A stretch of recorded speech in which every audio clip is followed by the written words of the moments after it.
This segment is our day tripping segment, and this one is going to feature Kevin and a day trip that he did. You recently went to Las Vegas, correct? Correct. And you had a day trip from Las Vegas. Tell us where that was. What's that all about? So great trip.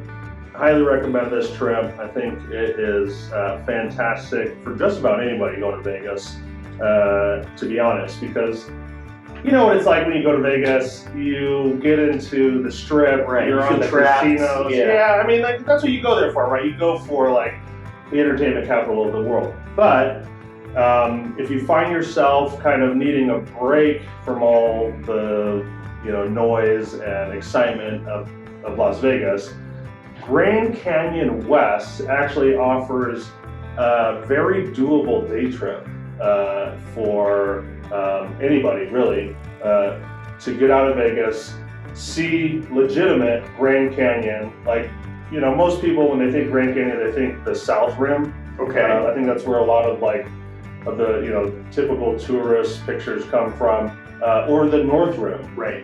Which is less traveled to, but also just as nice as the South Rim. But the thing about the North Rim and the South Rim from Vegas, those are 4-hour drives, right? So okay, yeah, I was going to say that. I felt like the Grand Canyon's pretty far. Yeah, if you look on the map and you plan out a little road trip, that's going to cost you 8 hours in the car, and that's a tough day trip. Yeah, it's not. I would not recommend doing that. Don't do that to yourselves unless you absolutely have to. It's a bucket list thing. But honestly, Grand Canyon West, you're still going to the Grand Canyon.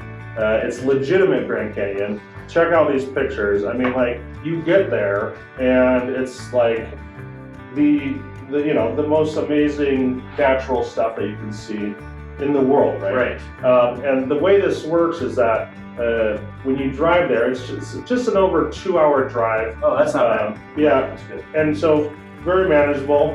You can do that in a day.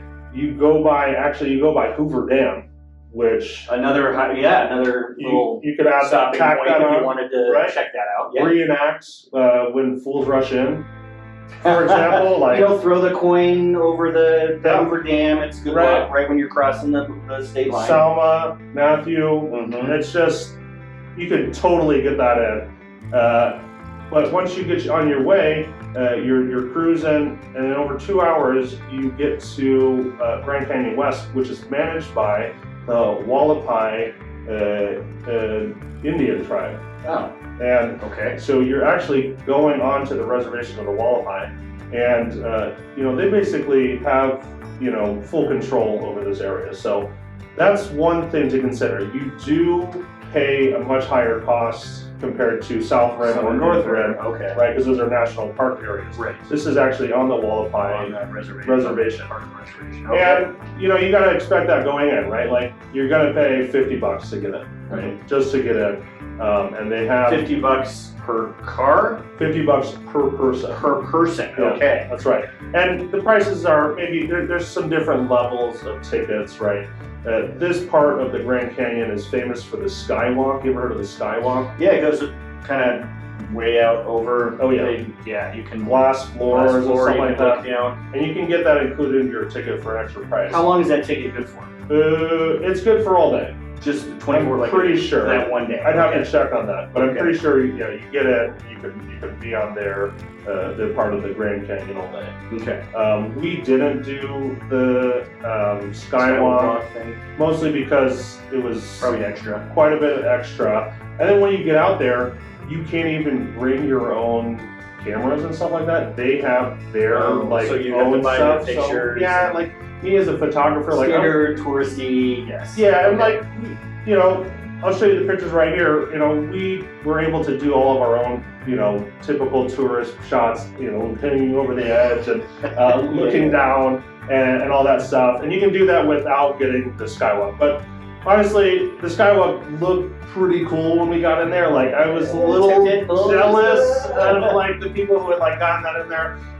Some other things that they have there, they have their own like food vendors and stuff like that. And like, we got like they take you on this little shuttle to like different points on the canyon rim, and you can wait in line at one of their food stalls and stuff like that. We didn't do that because it was like the line was super long, and I don't know if how the food is or anything like that. I'm sure it's fine, but what I really liked was the Hualapai Ranch restaurant, which is actually just outside. Ranch restaurant? Hualapai Ranch restaurant, which is just outside of like the Grand Canyon West sign and like area. Mm-hmm. I think it's all still connected, but you don't have to wait in the line of like the actual Kind of separate. Yeah, and so it's like this like old like West setup, like where they have like all wooden buildings and like a place where you like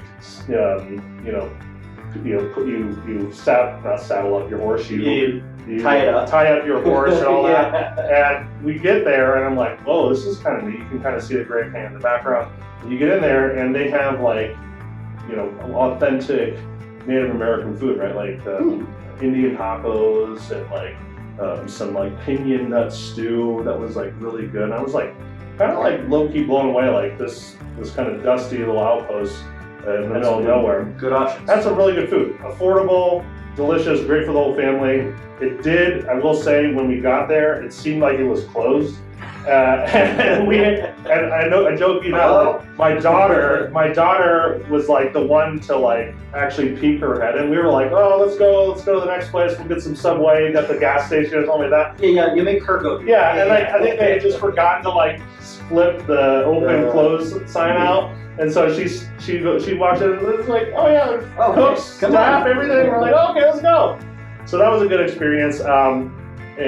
I will say another place that you can stop by, either going there or coming back, like Hoover Dam, is the Arizona Joshua Tree Forest, which is maybe about 30 minutes from the Grand Canyon West entrance. Okay. And it's like, like Joshua. I've been to Joshua Tree in California. So yeah, I mean, that's like, if you really love Joshua Tree, you go do that, right? And do the YouTube album cover and all that stuff. But here, it's like legit, like it feels like another planet kind of stuff, right? Like those Joshua trees are some of the most very interesting kind of surreal plants you've ever seen. And that's like just, on the side of the road on the way to the Grand Canyon. And we stopped there, maybe 15, 20 minutes, got great like photo opportunities. Like I said, I'm big into photography, got some good, cool black and white shots, but then like, standing with the family and stuff like that. So that's just another reason why I think this day trip kind of has like all the nice like complements to what a Las Vegas typical trip would be. Well, and you said you went with your family. You mentioned your daughter, so I think that sounds like a great option as well, especially when you're in Vegas. A good family thing to get, you're getting away from the strip and wholesome it up some other options and whatever. Oh, yeah, so. She still talks about it to this day. Like, really? Okay. So sounds like I'm gonna have to do that. I have been to the other parts of the Grand Canyon, but never from Vegas, never to the to that side. But you know how majestic it could be. Yeah. And Grand Canyon West offers that same level of majestic, just that much more accessible. That much more accessible to Las Vegas. Yeah, sounds like a perfect day trip. You bet.